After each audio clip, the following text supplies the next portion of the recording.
มื่อวานนี้หลังจากไปส่งอีพ่อกับมาแล้วกันมาแวะยุ่งเงินย่าก็ไปเห็นมะม่วงกำลังแบบสีเฮิมๆนิดนึงเนาะบ่ให้มันบ่ให้บ่มักมันสุกมักมันประมาณนี้เดี๋ยวสิมาเฮ็ดยำสิเฮ็ดยำให้เบิ่งกันเลยเฮ็ดยำกินอันนี้กำลังยำแซ่บๆเลยกองมันสิบ่ส้มแห้งก็สิส้มๆหวานๆเนี่ยประมาณนี้นะมีรสหวานนิดนึงแต่ออกส้มๆแบบส้มพอดีกินบ่ได้ส้มบ่ส้มแห้งสิหน่วยแบบงามๆกำลังกินย่าบอกคือว่าเอาอันคือว่ามักซุกแน่ว่าซั่นบ่มักซุกบ่อยากกินมากซุกบ่อยากกินมากประมาณนี้ว่าซั่นเพิ่นว่าก็สิเอาแล้วก็มีได้แม่เอาลงมาแล้วซั่นเอามาบางทีมันซุกแล้วมันกินบ่ทันนะมันก็สิขึ้นเป็นจุดๆดำๆมาซั่นเนาะขึ้นเป็นจุดดำๆก็เลยว่าบ่ย่าเอานี่แต่พอแล้วซั่นเวลาพอแล้วบ่เอาอีกบ่ว่าซั่นบ่เอาพอแล้วเฮากินผู้เดียวซั่นกินผู้เดียวโอเคๆเพิ่นว่าแล้วเพิ่นก็ย่างปานนั้นก็ยังบ่เซาแล้วก็ยังย่างเอาไว้เฮาเบิ่งอยู่เลยแต่ว่าบ่เอาเจ้าเก็บไปกินโลดเอาสิเอามาซะนี่พอแล้วมะม่วงอันนี้นะเวลามันขึ้นประมาณนี้เนาะมันเป็นประมาณที่มันสิแซ่บเลยมันสิออกมีรสออกมีความหวานนิดนึงมันก็สิเป็นสีให้มันกำลังออกเฮิมนิดนึงสินะซ้ำนี่กำลังแซ่บเดี๋ยวจักหน่อยซอยสายจักหน่อยเฮ็ดยำให้เบิ่งแล้วก็สิมากินให้เบิ่งนี่ก็กำลังสิเฮ็ดยำมะม่วงนะตอนนั้นมันก็ยังออกเหลืองๆนิดนึงคันเฮาทิ่มไปนิดนึงก็สุกแล้วเนี่ยตอนนี้เอาเข้าตู้เย็นแล้วมา10หน่วยพอดีแซ่บนะประมาณนี้สมประมาณแล้วก็ใส่ปลาอบเอาปลาเนี่ยอบลมร้อนให้มันนั้นแล้วก็ใส่น้ำกันเดี๋ยวค่อยมาเบิ่งเด้อแล้วก็สิซับใส่ทั้งเปลือกเลยเปลือกเฮาก็สิบ่ได้ปอกซับใส่น้ำกันเลยทั้งเปลือกจังแซ่บถ้าเวลาเฮาปอกเปลือกบ่ค่อยหอมปานใดเฮาใส่เปลือกน้ำแน่ก็สิหอมๆจักหน่อยแต่ว่าก็ล้างดีๆแล้วล้างดีแล้วซับแล้วเลยบ่มันก็สิเป็นเหลืองห้อยๆสิพอดีแล้วอมส้มอมหวานส้มหวานอันนี้ไว้นี่ก็บ่ได้มันกินบัดเดียวเลยกินหลายมื้ออยู่กินฮอดมื้ออื่นพุ่นแหละแต่ว่า2มื้อก็บ่แล้วมื้ออื่นก็บ่แล้วว่าเป็นคนมักกินนะ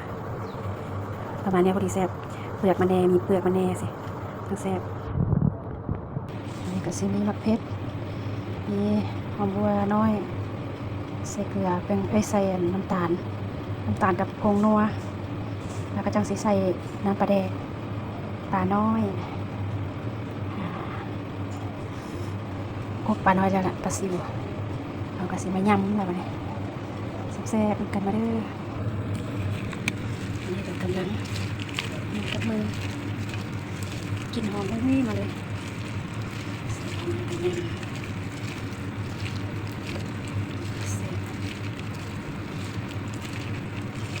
ปลาน้อยนี่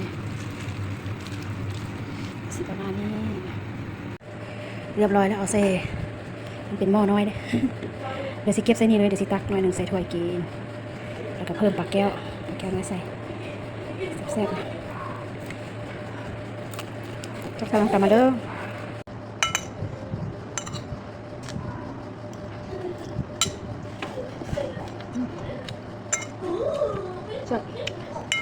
เบิร์ดกินก่อนแล้ว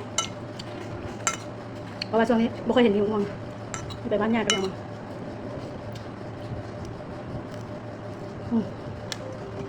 เป็นไง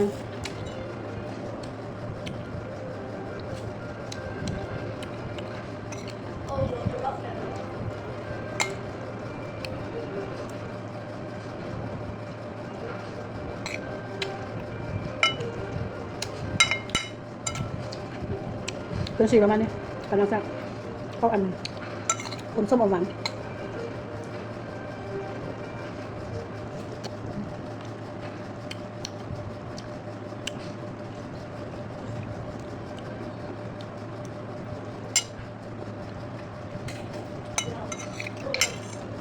ก็ยังหลายตัวเทปที่หลายๆพอมาเวลาอยากกินเขาออกมากินรถผมต้องไปย้ำอีกความขี้ค้าน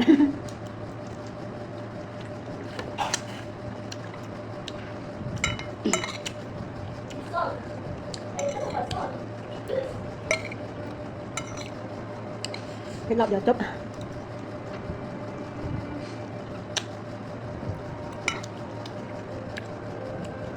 ไปหายามวันนี้แล้วก็ของช่วยของกินให้ก็ได้คันไปหาแล้วก็เจ้าของติดไม้ติดมือหลายเลยแหละไปหาผักขันยังด้วยนึง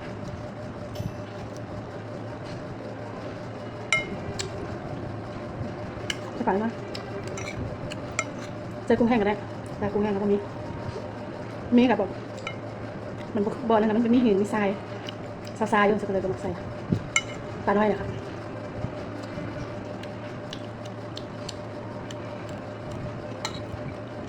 ใส่พริกเขียวพริกแดงพริกแดงกับพริกเขียวเติมกันหอมพริกเขียวพริกแดง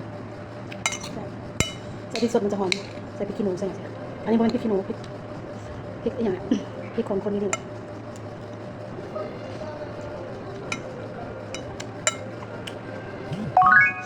อันพริกขี้หนูส่วนนี้แซ่บกว่านี้หอมกว่านี้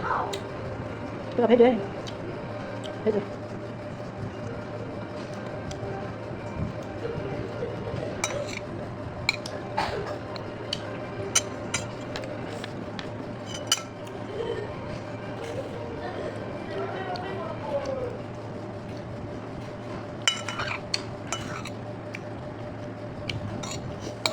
สะใจ